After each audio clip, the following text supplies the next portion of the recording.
It was basically a slaughterhouse. It's a slaughterhouse. راح يودوا على المعمداني وهاي بقى هذا الدم اللي جبته. We basically arrived to the middle, to Shuhada al-Aqsa first, where we worked there for a bit before we came north.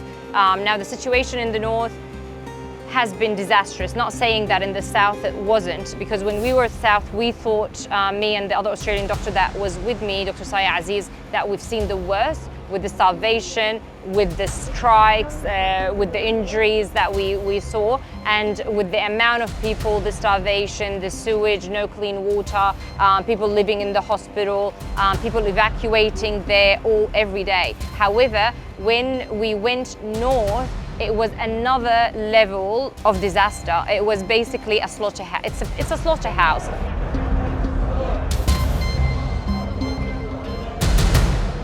Yeah, so I've worked in Shuhada al-Aqsa, I worked in Al-Shifa hospital. The situation is bad and disastrous everywhere in Gaza. However, there's kind of a different scenarios.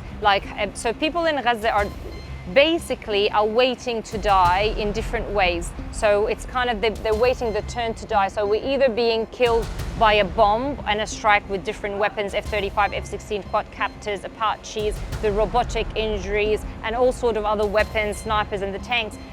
Or if you're lucky enough to survive with major disabilities and losing multiple limbs, or survive temporarily and then die because of infection, lack of medical care and lack of equipment. And other people die when they evacuate, go with no homes and they die from starvation and infections as well. Well, the main thing, I still cannot believe the things I've seen. I feel I'm like in a nightmare or a horror movie. I can't just stand those kids watching the father or the mum shredded into pieces in front of them, or the mum has lost all of her family at the same time and her kids. They're coming carrying dead bodies to me all the time. Like, doctor, just tell us, is there a chance, are they alive? Save them, help them. And they either arrive dead or it's kind of basically a case that there's no way to save at that stage.